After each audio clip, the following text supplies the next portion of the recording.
Man earns over $120,000 a year. Nice house, new car, good job. Yet one unexpected expense puts him into panic. No savings, no safety net. How is that possible? Today, we'll explore why people with high salaries still live paycheck to paycheck and the psychology behind it. Many people believe that earning more money automatically means financial security. But real-life cases show something very different. In fact, studies and real stories reveal that income alone does not create stability. Let's break down what's really happening inside the minds and habits of high earners. Meet David. David is 34 years old and works in tech. His salary has increased steadily over the last 7 years. Each promotion brought a better apartment, a nicer car, more expensive lifestyle choices. From the outside, David looked successful. But behind the scenes, something strange was happening. At the end of every month, his bank balance was almost zero.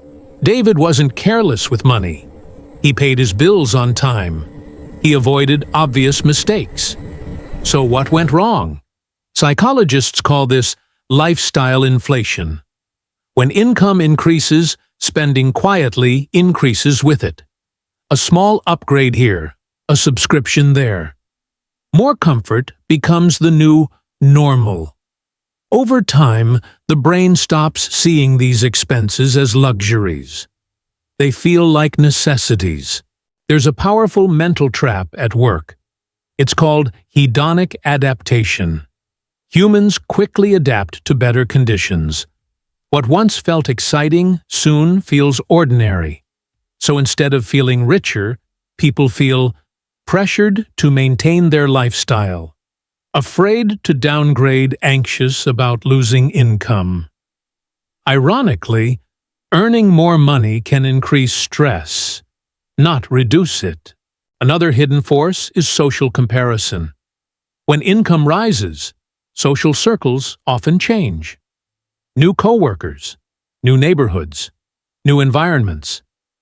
And every environment has silent expectations. Better clothes start to feel normal. Better vacations feel routine. More expensive choices feel justified. Not because anyone is trying to impress others, but because no one wants to feel out of place. The human brain constantly compares. We look around to understand what's acceptable for someone like us.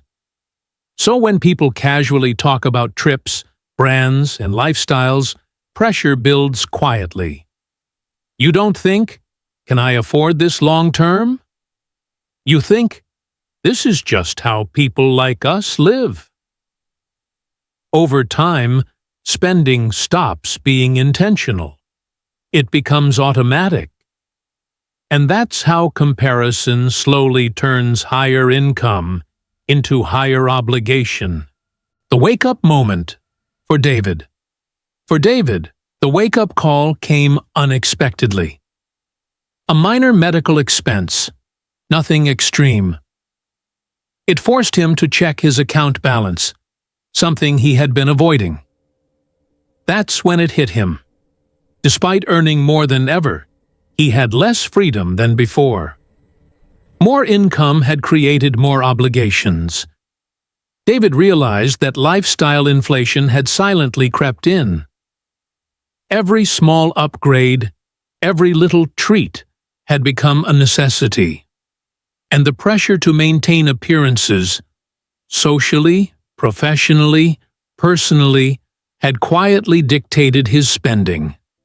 For the first time, he understood that wealth isn't just about income. It's about control, choice, and the freedom to decide how you live. This is the core lesson. Wealth is not about how much you earn. It's about how much control you have over your money and over your life. Many high earners are trapped, not by low income, but by habits and expectations built up slowly over time. Small decisions, repeated month after month, can quietly dictate how free we actually feel. Two people can earn the same salary and live in completely different financial realities. One might feel secure, relaxed, and in control. The other, despite making more, might feel stressed, stretched, or anxious. The difference isn't luck. It's awareness. It's the choices we make about spending, saving, and prioritizing.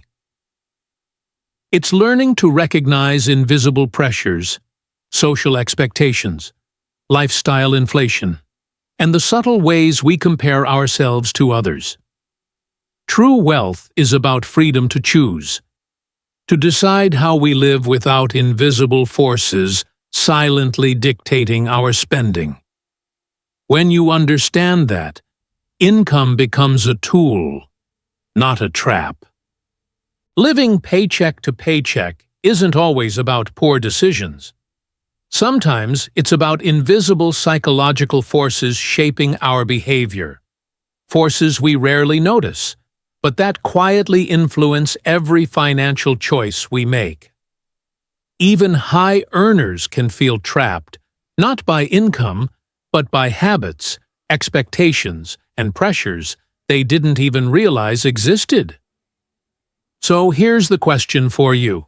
Do you think earning more money truly solves financial stress? Or does it sometimes create new challenges, new obligations, and hidden pressures? Take a moment to think about your own experiences. Have you ever felt that earning more came with unexpected costs? I'd love to hear your thoughts. Leave a comment below, and let's start a conversation. And if you found value in this lesson, don't forget to like this video and subscribe for more insights on money, psychology, and life lessons. Remember, understanding these invisible forces is the first step to taking control of your finances. And control is what turns income into true freedom.